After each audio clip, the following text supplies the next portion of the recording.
Magandang araw sa inyong lahat. Welcome to Roxy's Pinoy Stories. Ayon nga sa lumang ekspresyon, ang palay na ang lumalapit sa manok. Paano, Miss Roxy, kung ang palay na yon ay may ibang manok nang nagmamay-ari? Tutukain mo pa ba to? Kung ang palay na ito ay hindi naman sayo, matatanggihan mo kaya ang paanyaya? Magandang araw po sa lahat ng nakikinig sa channel na to. Maraming salamat at hanggang ngayon ay patuloy nyo kaming sinasamahan sa bawat kwentong inihahatid ng ating channel. Subaybayan naman natin ngayon ang panibagong kwento mula sa ating sender na si Jerome. Miss Roxy, itago nyo na lamang po ako sa pangalang Jerome, 29 na taong gulang mula sa Quezon City. Isa po akong engineer. Lumaki ako sa probinsya, sa bahay na hindi malaki pero sapat. Sanay kami sa simple, maagang gising, mahabang biyahe, at mga pangarap na kailangang paghirapan bago maabot. Ang tatay ko ay karpintero noon. Ang nanay ko naman ay tindera sa palengke. Sa kanila ko natutunan ang dalawang bagay, na ang trabaho ay hindi lang tungkol sa pera. At ang tiwala ay hindi basta-basta ibinibigay. Marami sa mga naging desisyon ko sa buhay ay praktikal. Nag-aral ako ng engineering dahil para sa akin, iyon ang may direksyon. Nagtrabaho ako agad pagkatapos makakuha ng lisensya dahil walang puwang ang pag-aalinlangan kapag may pamilyang umaasa. Tahimik ang buhay ko. Walang engranding kwento ng pag-ibig. May mga dumaan, oo, pero walang nagtagal. Madalas ako ang umaalis. Minsan, ako ang iniiwan. Pareho lang ang resulta. Bumabalik ako sa trabaho, sa routine, sa katahimikan. Sa pamilya, kilala nila akong maaasahan. Iyong tipo ng taong tinatawagan kapag may kailangang ayusin. Bubong, pader, tubo, mga papeles. At doon pumasok si Ninang Loida. Kakilala siya ng mama at kasamahan sa dati nilang trabaho. Kaya kinuha siya ni mama na ninang ko sa binyag. Mabait si Ninang Loida, pero hindi ko siya gaanong nakakasalamuhan noong nasa probinsya ako. Kasi umalis din siya papunta rito sa Quezon City. Dahil taga rito ang napangasawa niya. Hanggang isang araw, tinawagan niya ako. Nagtatanong kung pwedeng ako ang humawak sa renovation ng apartment na pinauupahan nila. Noong una niya akong kinausap tungkol doon, wala akong nararamdamang kakaiba. Trabaho yun at responsibilidad. Isang proyektong kailangan lang tapusin ng maayos. Hindi ko alam noon na may mga bagay palang kahit gaano kakaayos magplano at kahit gaano kakahusay sumunod sa linya ay hindi mo kayang i-measure, i-drawing, o i-correct. At habang sinusulat ko ito ngayon, alam kong ang susunod kong isasalaysay ay hindi tungkol sa kung paano nagsimula ang proyekto, kundi kung paano ako unti-unting lumihis sa sarili kong mga prinsipyo. Unang araw ko sa apartment, dala ko ang tape measure, clipboard at listahan ng kailangang ayusin. Lumang gusali iyon, matibay pa ang pundasyon, pero halatang napabayaan na. May mga pader na kupas, may kisaming may bitak, may sahig na matagal nang hindi pinapansin. Nandoon si Ninang Loida pagdating ko. Maaga ka, sabi niya sabay tingin sa relo. Mas okay na po yung ganito. Sagot ko, para matapos po agad. Tumango siya at parang aprobado. Naglakad kami sa bawat unit. Binubuksan ang ilaw, sinisilip ang mga sulok. Tahimik lang ako habang nagno-notes. Ito yung pinaka-problema. Sabi niya at tinuro ang banyo ng isang unit. Laging may reklamo sa tagas. Lumuhod ako para silipin ang ilalim ng lababo. Luma na po kasi ang linya. Sabi ko, kailangan na talagang palitan, hindi lang tapalan. Mas mapapamahal? Sa umpisa po, oo. Pero mas makakatipid kayo in the long run. Napabuntong hininga siya. O sige, sabi niya, ikaw na ang bahala basta maayos. Sa mga sumunod na araw, naging ganoon ang routine namin. Ako ang nag-iinspeksyon, Siya ang nagtatanong, kaya ba yan sa 2 linggo? Pwede bang bawasan to? Anong mas praktikal? At lagi kong sinasagot ng diretso, walang paligoy-ligoy, walang halong bola. Minsan, habang nagpapahinga ang mga tao, naupo kami sa gilid ng hagdan. Ang init, no? Sabi niya at pinaypayan ng sarili gamit ang folder. Ganito ho talaga sa site, Ninang. Hindi ka ba nagsasawa sa ganito? Tanong niya bigla. Araw-araw pare-pareho halos ang ginagawa. Napaisip ako. Hindi naman po. Kasi bawat project, iba-iba pa rin naman ang problema. Ngumiti siya ng bahagya. Parang buhay. Sabi niya, iba-ibang sira. Tumawa ako ng saglit. Oo nga po eh. May mga araw na tinatanong niya ako tungkol sa trabaho sa labas ng project. Hindi ka ba natukso na mag-abroad? At ako, sumasagot lang ng totoo. Minsan po. Kaso, ayokong malayo sa pamilya ng sobra. Minsan naman siya ang nagkukwento tungkol sa tenants, sa gastusin, sa hirap magpatakbo ng paupahan. Hindi iyon malalim, hindi rin personal. Pero unti-unti, nagiging komportable. Isang hapon, inabutan niya ako ng kape. O, break ka muna anak. Sabi niya. Salamat po, Ninang. Sagot ko naman. Umupo kami magkaharap. May pagitan na mesa. Normal, walang kahulugan. At kung may isang bagay akong malinaw na naaalala sa mga unang araw na yon, iyon ay ito. Wala akong ginawang mali. Wala akong naramdamang bawal. Isa lang akong engineer na ginagawa ang trabaho niya. Isa lang siyang ninang na nagtiwala.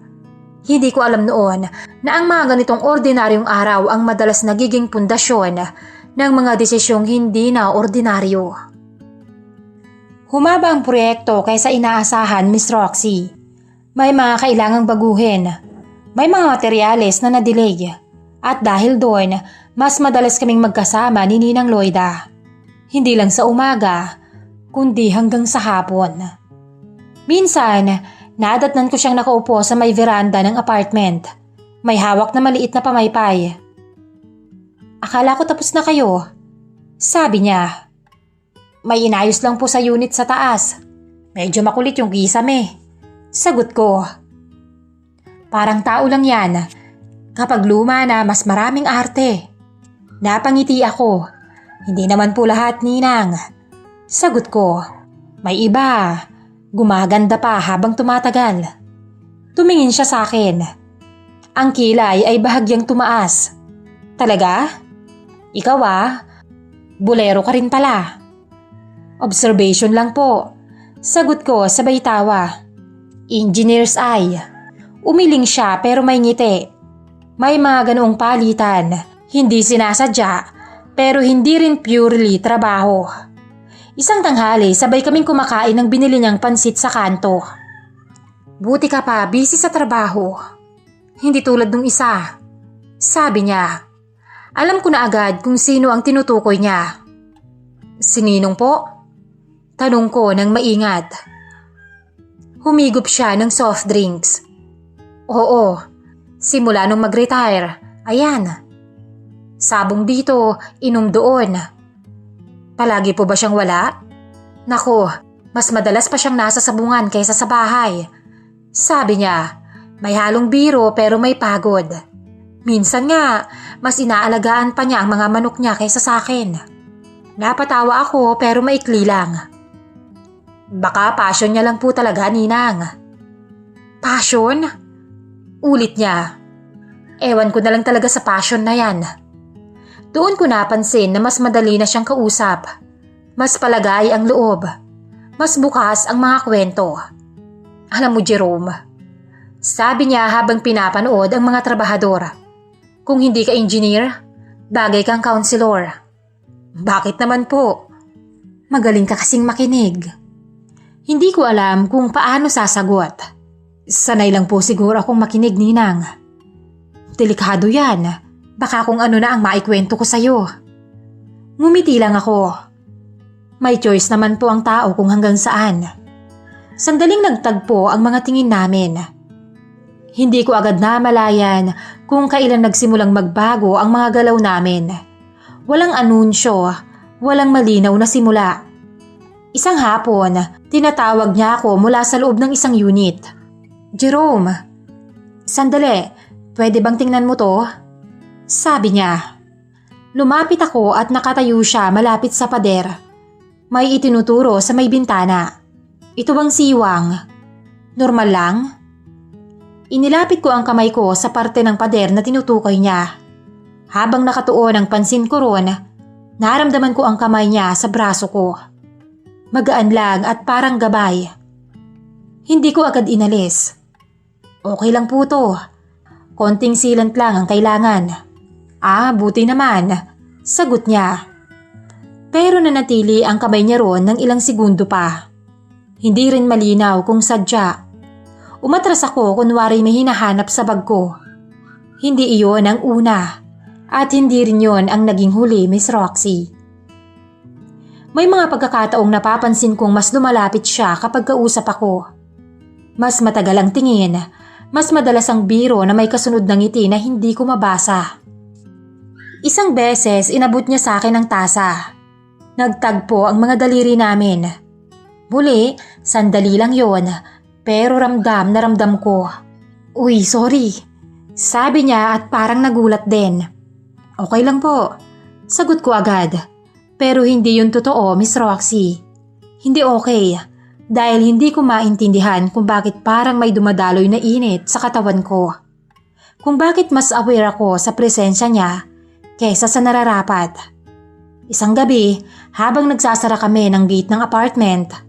"Napagod ka?" tanong niya. "Medyo po." "Halata eh." Sabay tapik sa balikat ko. "Magpahinga ka rin minsan. Hindi lahat kailangang tapusin agad." Napatingin ako sa kanya. "Sanay lang po, Ninang." Sagot ko. Hindi lahat ng sanay dapat sanayin pa. Hindi ko alam kung bakit tumama yon. At sa mga sumunod na araw, napapansin ko ang sarili kong naghihintay. Kung darating ba siya, kung tatawag ba siya, kung anong suot niya, at kung anong tono ng boses niya. At doon ako nagsimulang magtaka. Hindi naman siya bago sa buhay ko. Matagal ko na siyang kilala bilang ninang. May asawa siya, pero bakit iba ang epekto niya ngayon? Bakit kapag tumatawa siya, parang mas maingay ang paligid? Bakit kapag malapit siya, parang mas mabagal ang oras? Isang gabi habang pauwi ako, napaisip ako hindi tungkol sa proyekto, hindi tungkol sa schedule, kundi tungkol sa kanya. At doon ko unang inamin sa sarili ko ang katotohanang ayaw kong pangalanan. May mga haplos na hindi dapat. May mga tinging hindi inosente. At may mga damdaming hindi ko na kontrolado. At kahit alam kong mali, kahit alam kong delikado, hindi ko pa rin magawang umatras, Miss Roxy. Kinabukasan ng hapon, tahimik ang apartment. May mga trabahador na nasa isang sulok at nagmemeryenda. Ang iba nasa likod, nagyuyosi. May isang unit sa dulo ng pasilyo na matagal ko nang hindi nabubuksan. Bakante yun, walang ilaw, walang gamit. "Dito muna," sabi ni Ninang Loida habang binubuksan ang pinto. Gusto ko lang makita kung anong pwedeng gawin dito. Pumasok ako at sumunod siya. Dapat pala noon pa lang, nilagyan ko na ng renda ang sarili ko. "Medyo mainit," sabi niya sabay tanggal ng sapatos. Tumango ako. Hindi ko alam kung bakit parang mas malakas ang tibok ng dibdib ko. Hindi ko maintindihan kung bakit parang masyado akong kinakabahan ng sandaling yon. Iyon na pala ang hudyat, Miss Roxy. Naglibot ako, tiningnan ko ang mga dingding, ang sahig. "Pwede tong gawing studio type, Ninang." Sabi ko. "Okay ang size." "Ganun ba?" Sagot niya. Napalingon ako sa kanya. Nakatayo siya, masyadong malapit para sa isang usapan na tungkol sa renovation. "Jerome," sabi niya sa mababang boses. "Alam mo bang ang tagal ko nang may kasama? Pero pakiramdam ko mag-isa pa rin ako." Hindi ako agad sumagot. "Ninang, Nasabi ko pero hindi ko na ituloy. Lumapit pa siya. Hindi mo ba nararamdaman ang nararamdaman ko? Gusto kong umatras. Gusto kong magsalita pero hindi sumunod ang katawan ko. Tuluyan na akong hindi nakatanggi nang idinampi niya ang kanyang labi sa akin. Tila natuod ako sa kinatatayuan ko. Hindi ako gumalaw ni gumanti. Naroon lang ako nakatayo. Ngunit nang magsimulang mangahas ang kanyang mga kamay at kung saan-saan na ito umabot sa aking katawan, hindi ko napigilan ang pagsinghap. Hanggang sa maging ako ay natangay na ng init. Isinandal ko siya sa pader at mas naging mapusok ang halikan namin. Pareho naming pinipilit na huwag kumawala ang mga daing at baka marinig kami ng mga trabahador. Sa loob ng kwartong yon, higit pa sa usapang renovation ang nangyari sa pagitan namin ni Ninang. Isang bagay ang tuluyan naming tinawid na maaaring sumira sa lahat. At kahit anong pag-renovate ang gagawin, hindi na ito muling maaayos pa. Pagkatapos ay lumabas kami ng kwartong yon na parang walang nangyari. Bumalik ang ingay ng martilyo, ang sigawan ng mga trabahador, ang normal na takbo ng araw. Akala ko, Miss Roxy, pagkatapos noon ay tapos na talaga. Akala ko may hiya, may guilt, may takot. At dahil doon, kusang lalayo ang lahat. Hindi pala ganun. Dahil sa mga sumunod na araw, mas konti ang usapan namin ni Ninang Loida. Mas maikli ang mga sagot. Mas iwas ang mga tingin. Pero mas ramdam ko siya. Kapag nasa site ako, pakiramdam ko laging may kulang. Parang may hinahanap ang mga mata ko kahit hindi ko sinasadya. At sa tuwing naririnig ko ang boses niya mula sa kabilang unit, parang may humihila sa dibdib ko. Isang hapon, umuwi ng maaga ang mga trabahador dahil umulan. Ako lang ang naiwan para magligpit. Narinig ko ang mga yapak niya. "Hindi ka pa uuwi?" Tanong niya. "Tatapusin ko lang po to, Ninang." Tumahimik kami sandali. "Wala si Mister," sabi niya bigla at parang simpleng impormasyon lang. Hindi ko siya tinignan. "Alam ko po," sagot ko. At doon ko napagtanto, matagal ko nang alam ang schedule ng asawa niya. Mas kinatakutan ko yon kesa sa nararamdaman ko. At sa kabila ng hiya, sa kabila ng mali, may parte sa akin na gustong bumalik sa bakanteng kwartong yon. Mabilis ang mga pangyayari ng hapong yon. Kasabay ng tunog ng patak ng ulan ay ang hindi namin mapigilang mga daing. Kahit malamig ang hangin na dulot ng ulan, hindi nito nahuhupa ang init ng aming mga nararamdaman. Hanggang sa dumating kami sa puntong hindi na namin kailangan ng salita, Miss Roxy, para alamin ang pangangailangan ng isa't isa. Minsan sa hapon, kapag maagang umuuwi ang mga trabahador. Minsan sa umaga, kapag wala pang tao at tahimik pa ang buong gusali. May mga pagkakataong sapat na ang isang text, walang buong pangungusap, at walang paliwanag. "Andito ka?" "Sandali lang." At alam na namin pareho kung ano ang ibig sabihin nun. Hindi na palaging sa bakanteng kwarto. Minsan sa unit na tapos na ang renovation. Hindi na rin siya ang palaging nauuna. May mga sandaling ako na ang lumalapit. At sa bawat araw na lumilipas, mas nagiging normal ang isang bagay na alam naming pareho na mali. Hindi na ako nagugulat kapag hinahanap ko siya. Hindi na rin ako nagtataka kapag hinahanap niya ako. Ang mas kinatatakutan ko ay ito. Parang mas madali nang manatili kesa umalis, Miss Roxy. "Hindi ka ba natatakot, Ninang?" Tanong ko sa kanya minsan. "Natatakot saan?" Balik niyang tanong. Tumagilid ako at humarap sa kanya. "Natatakot na baka mahuli tayo at malaman ito ng lahat." Mahinang sabi ko. Ngumiti siya ng kaunti at hinaplos ang aking pisngi. "Yung totoo, Jerome? Hindi ko alam. Ewan ko pero parang nawalan na ako ng pakialam sa kung ano man ang mangyayari kinabukasan. Ang mahalaga sa akin ay itong ngayon. Itong nahahawakan kita. Nayayakap. Nahahalikan. At bago pa ako makasagot, ay naramdaman ko na lamang ang init ng kanyang labi. Dahan-dahan at puno ng pag-iingat, parang pinapakalma ang damdamin kong puno ng tanong. Parang nilulunod lahat ng aking alinlangan. Nagpatianod at bumigay pa rin ako, Miss Roxy. Pang-ilang beses na ba to? Pang-ilang beses na bang hinahayaan kong lamunin ng init ang aking konsensya? Pang-ilang beses na bang tuluyan naming binura ang linya sa aming pagitan? At hanggang kailan kami magiging ganito? Hanggang kailan namin kayang ipagpatuloy? At hanggang kailan namin kayang isantabi ang tama para sa mali? Akala ko noon, Miss Roxy, kapag matatapos na ang renovation, ay iyon na rin ang magiging hangganan namin. Pero mali na naman ako. Ilang buwan ang lumipas at natapos na ang renovation.